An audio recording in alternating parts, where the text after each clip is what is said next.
नमस्कार, good morning. दमदार Uttarakhand express आप देख रहे हैं। आपके साथ मैं हूं कंचन डोगरा नेगी। और देखिए, उत्तराखंड में वोटिंग हो चुकी है। अब राज्य के कुछ नेताओं को यूपी भेजने की तैयारी हो रही है, ऐसी खबरें छनकर आ रही हैं। नेताओं को यूपी चुनाव में भेजा जा सकता है। चुनाव प्रबंधन का अनुभव रखने वाले करीब 80 बीजेपी के नेताओं को यूपी भेजने की अब तैयारी है। प्रदेश बीजेपी ने इन सभी नेताओं की लिस्ट बनाकर दिल्ली भेज दी है, जिसमें संगठन महामंत्री अजय कुमार, महामंत्री कुलदीप कुमार, मंत्री धन सिंह रावत, विधायक महेंद्र भट्ट और विनोद कंडारी जैसे नाम शामिल हैं, जिन्हें यूपी भेजा जा सकता है। अंतिम दौर का चुनाव है, उसके लिए जा रहे हैं। माननीय महामंत्री संगठन जी के नेतृत्व में ऐसे सभी वरिष्ठ पदाधिकारी और कार्यकर्ता जो इच्छुक हैं, जिनके पास समय है, ऐसे लोग उत्तराखंड से यूपी में जाएंगे।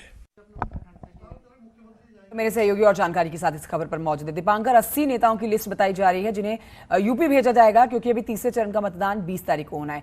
कब तक जा सकते हैं ये बीजेपी के नेता, और कौन कौन से बड़े नाम इस लिस्ट में शामिल हैं? बिल्कुल कंचन, कल उत्तर प्रदेश में तीसरे फेज का मतदान हो रहा है। उसके बाद 4 फेज और बचेंगे, तो कुल 7 फेज में से अब 4 फेज जो बचेंगे उसमें उत्तराखंड के कई नेता उत्तर प्रदेश में जाकर चुनाव प्रचार के काम में लगेंगे, वहां संगठन के दूसरे कामों में लगेंगे। और उत्तराखंड से 80 लोगों की लिस्ट दिल्ली भेजी गई है। जैसे ये लिस्ट फाइनल होकर आएगी, ये नेता उत्तर प्रदेश जाएंगे और वहां पर जो बाकी 4 राउंड बचे हुए हैं, वहां पर चुनाव का पूरा कामकाज देखेंगे संगठन की तरफ से। और जो खास बड़े नाम है उनमें संगठन महामंत्री अजय कुमार, कुलदीप कुमार जो प्रदेश महामंत्री हैं, इसके अलावा धन सिंह रावत जो कैबिनेट मंत्री यहाँ पर है, इसके अलावा और भी विधायक और वो नेता जो यहाँ प्रदेश संगठन के हैं और जिनके पास इस बात का अनुभव है पिछले चुनाव का, चाहे मध्य प्रदेश में रहा हो, छत्तीसगढ़ में रहा हो, पश्चिम बंगाल में रहा हो। तो आप उत्तर प्रदेश के जो लास्ट 4 चरण है, क्योंकि उत्तराखंड में फिलहाल कोई एक्टिविटी संगठन के बाद इस तरह की नहीं है कि वो यहाँ व्यस्त रहे, इसलिए इन सभी नेताओं को बहुत जल्द चौथे चरण से पहले सभी नेता उत्तर प्रदेश पहुंचेंगे। कंचन, ठीक है, तो दीपांकर बड़ी जानकारी दे रहे हैं कि चौथे चरण का मतदान जो कि 23 तारीख को होना है, उससे पहले ये जो नेता हैं बीजेपी के स्टार प्रचारक के साथ जुड़ के यूपी में जनता के बीच उतरेंगे और बीजेपी के पक्ष में माहौल बनाएंगे। दीपांकर, आपका शुक्रिया जानकारी के लिए। तो बीजेपी की बात करें तो वोटिंग के बाद बीजेपी के अंदर बवाल मचा हुआ है। हैरानी की बात यहां पर यह है कि पार्टी लीडरशिप इस पर कुछ भी बोल नहीं रहा है। अब चर्चा यह है कि बीजेपी में चुनाव को लेकर जबरदस्त इंटरनल पॉलिटिक्स चल रही है और कांग्रेस भी इस मामले पर बीजेपी को घेर रही है।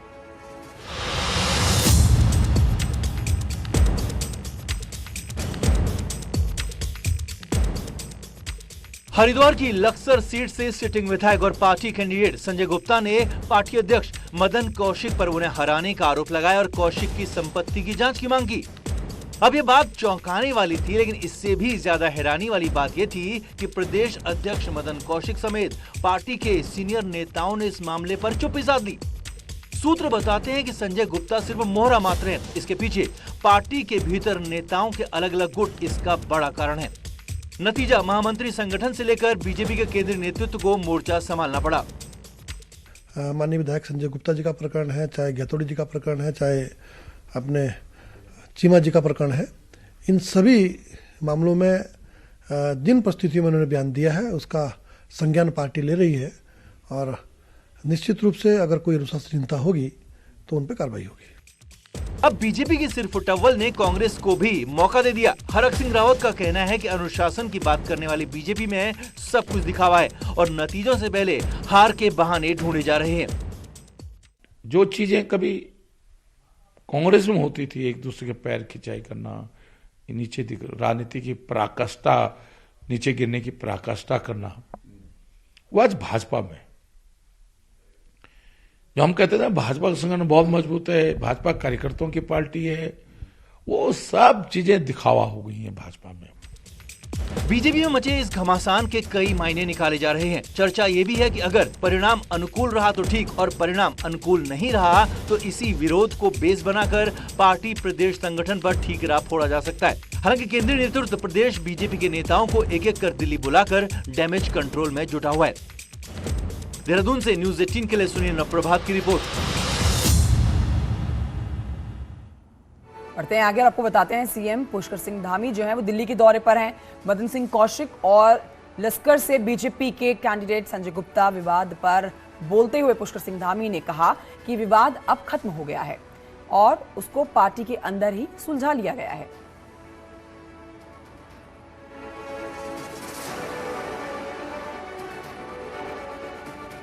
नहीं, आज मैं किसी निजी कार्यक्रम में आया हूँ और राष्ट्रीय नेतृत्व में जो भी मिल पाएंगे सभी से मिलेंगे। सर, मदन कौशिक जी को लेकर जो विवाद चल रहा है, क्या उस पर भी कोई बातचीत होने की कुछ उम्मीद है? नहीं, वो बात हम लोगों की वही प्रदेश में ही होगी।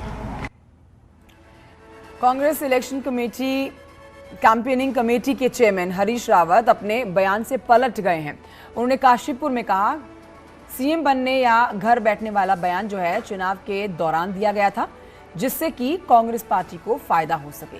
कांग्रेस में सीएम कौन होगा ये कांग्रेस अध्यक्ष तय करते हैं। हरीश रावत ने पहले भी सीएम बनने की बात कही थी और कल न्यूज 18 से खास बातचीत में भी उन्होंने कहा था कि या तो वो मुख्यमंत्री बनेंगे या फिर घर बैठेंगे। लेकिन अब हरीश रावत इस बयान से कन्नी काटते हुए साफ देखे जा सकते हैं।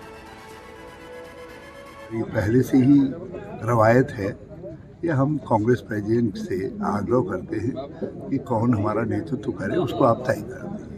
तो वही परंपरा को हम उत्तराखंड में इस बार भी निभाएंगे। आपने जो घर बैठने की बात कही उसे प्रेशर पॉलिटिक्स के रूप में देखा जा रहा है। वो मैंने जिस समय वोट चुनाव हो रहा था उस समय कही, उस समय एक रणनीति के तहत वो बात कही गई, पार्टी को फायदा पहुंचाने के लिए बात कही गई। किसी ने मुझसे पूछा कि कौन होगा, न उन्होंने कुछ चीफ मिनिस्टर के विषय में बातचीत की, तो मैंने कहा यार मेरे सामने तो दो ही विकल्प है। हाँ, उन्होंने कहा क्या पार्टी आपको चीफ मिनिस्टर बनाएगी? तो मैं उसका क्या उत्तर देता? मैंने कहा मेरे पास दो ही विकल्प है, या तो चीफ मिनिस्टर या घर बैठना। चलिए बढ़ते हैं आगे और आपको बताते हैं, टिहरी जिले में ऋषिकेश गंगोत्री हाईवे पर नागरी के पास बोल्डर और मलबा गिरने से नेशनल हाईवे पर सफर करना मुसीबत भरा बन गया।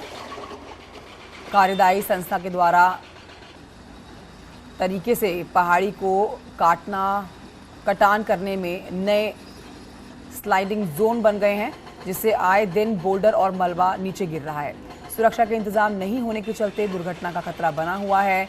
डीएम का कहना है कि नए स्लाइडिंग जोन के ट्रीटमेंट के लिए सर्वे कर लिया गया है और लूज पॉइंट्स को चिन्हित करके जल्द ही ट्रीटमेंट का काम शुरू होगा। स्टेबलाइजेशन के भी गए हुए हैं प्रस्ताव, और अगर वो स्वीकृत हो जाते हैं तो पत्थर गिरने की समस्या का परमानेंट सोल्यूशन रहेगा उसके कुछ स्ट्रेचेस में। उसके अलावा भी कुछ लूज बोल्डर्स कहीं अगर पर्च्ड दिख रहे हैं स्लोप के ऊपर, तो उसको हमने एसडीएम लोगों से चिन्हित करवाया था और इन एजेंसीज को दिया गया था, तो उस पर प्रगति की समीक्षा की जा रही थी। अभी फायर सीजन शुरू भी नहीं हुआ है, दूर है, लेकिन जंगलों में आग की शुरुआत हो चुकी है। इसी से जुड़ी हुई खबर और तस्वीरें आपके सामने चमोली से, जहां जोशीमठ के पास नंदा देवी राष्ट्रीय पार्क के जंगलों में आग लग गई। यहां बद्रीनाथ हाईवे पर पैका गांव के पास आग लगी। बताया जा रहा है कि कुछ असामाजिक तत्वों ने जंगल में आग लगाई है, फिर वो आग भड़की है रात भर, और रात होने की वजह से आग पर काबू पाने में भी मुश्किलें आ रही हैं।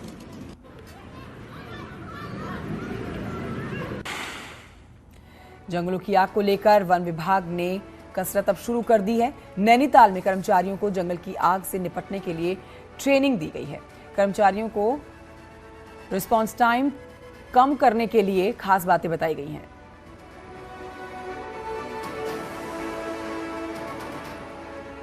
बढ़ते हैं आगे, आपको बताते हैं कि जिम कॉर्बेट पार्क में जल्द ही राइनो यानी कि गैंडा भी देखा जा सकता है।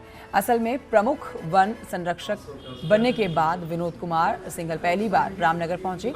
यहां पहुंचे प्रमुख वन संरक्षक ने कुमाऊं के वन अधिकारियों की बैठक कॉर्बेट मीटिंग हॉल में ली और उन्होंने कहा कि कॉर्बेट में गैंडे को लाने के प्रयास किए जा रहे हैं। लेकिन आपको बताएं कि विभाग भारतीय वन्यजीव संस्थान के साथ मिलकर यहां गैंडे को लाने से पहले उसकी सर्वाइवल की सभी संभावनाओं पर रिसर्च करवाएगा। साथ ही इससे अन्य वन्यजीवों पर कितना असर पड़ेगा, क्या खतरा उनके लिए रहेगा, ये सब भी सोचने वाली बात है। चर्चा क्या विषय है। अगर रिसर्च पक्ष में आती है तो उसके बाद ही आगे कदम उठाया जाएगा। टेक्निकल इवैल्यूएशन भी हो रहा है कि किस क्षेत्र में हम कर पाएंगे, कितना सक्सेसफुल होंगे, क्या थ्रेट्स और चैलेंजेस हैं, क्या रिस्क हो सकती है, तो रिस्क एनालिसिस भी ज़रूरी है। तो तापमान बढ़ते ही वेटलैंड कंजर्वेशन रिजर्व आसन से विदेशी पक्षियों के लौटने का सिलसिला शुरू हो गया है। अभी तक रूडी, सैडलैक और कामनकूट प्रजाति के कुछ जत्थों ने अपने वतन के लिए यहां से उड़ान भर दी है और धीरे धीरे सभी पक्षी अपने वतन वापस लौट जाएंगे। आपको बताते चलें कि अक्टूबर प्रथम सप्ताह से आसन वेटलैंड कंजर्वेशन रिजर्व में साइबेरियन पक्षियों के पहुंचने का सिलसिला शुरू हो जाता है और अपने 6 महीने के प्रवास के बाद मार्च के आखिर तक वापस ये अपने वतन लौट जाते हैं, जिन्हें देखने के लिए देश विदेश से हजारों की संख्या में पक्षी प्रेमी और पर्यटक आसन पहुंचते हैं। और माह फरवरी के 15 तारीख के बाद ये अपने अपने प्रवास पर वापस जाते हैं। अभी तक जैसे पक्षियों का जाना शुरू हुआ है, इसमें रूडी सैडलैक जा रही है, कॉमन कूट अपने प्रवास पे जा रही है वापस, और अभी माह मार्च के अंत तक ये धीरे धीरे जितने प्रवासी पक्षी हैं ये सभी अपने अपने देश वापस लौट जाएंगे। अब बढ़ते हैं आगे। आपको बताते हैं कि फिल्म अभिनेता निर्मल पांडे का उनकी 12वीं पुण्यतिथि पर उनके शहर नैनीताल में उनको नमन किया गया, याद किया गया। शहर के रंगकर्मियों ने उन्हें श्रद्धांजलि दी और 8 से 10 अगस्त तक होने वाले फिल्म फेस्टिवल के पोस्टर का विमोचन किया गया। रंगकर्मियों ने कार्यक्रम के दौरान भजन और होली गाकर निर्मल पांडे को श्रद्धांजलि दी। निर्मल पांडे ने 25 से ज्यादा फिल्मों में काम किया और अपनी पहचान बनाई। ईवीएम स्टोरेज के लिए अल्मोड़ा के सियालीधार में नई बिल्डिंग बनाई जा रही है। काउंटिंग के बाद सभी 6 विधानसभाओं की ईवीएम को नई बिल्डिंग में ही रखा जाएगा। इसके लिए डीएम ने अधिकारियों के साथ निर्माणाधीन बिल्डिंग का निरीक्षण भी किया है और कहा है कि 1 हफ्ते में जरूरी काम पूरे कर लिए जाएंगे। अल्मोड़ा में इससे पहले मल्ला महल और जिला पंचायत बिल्डिंग में ईवीएम मशीनें रखी जाती थी।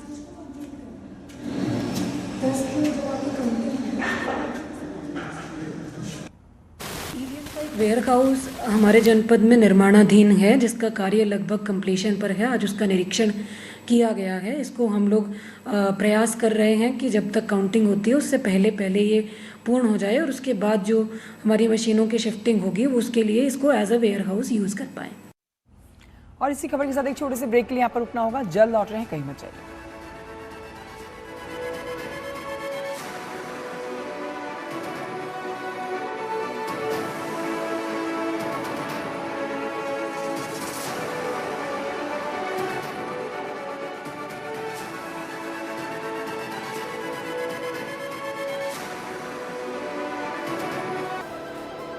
कानपुर में अखिलेश यादव का रोड शो कर प्रत्याशी के पक्ष में बनाया माहौल।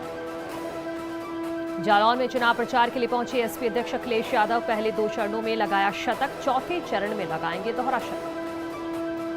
अखिलेश यादव ने बीजेपी पर साधा निशाना, कहा गर्मी निकालने वाले ठंडे पड़ गए, बीजेपी नेता अब सुन पड़ गए, बीजेपी शून्य जा रही है। जालौन में सियासी जमघट, माधोगढ़ में अखिलेश यादव ने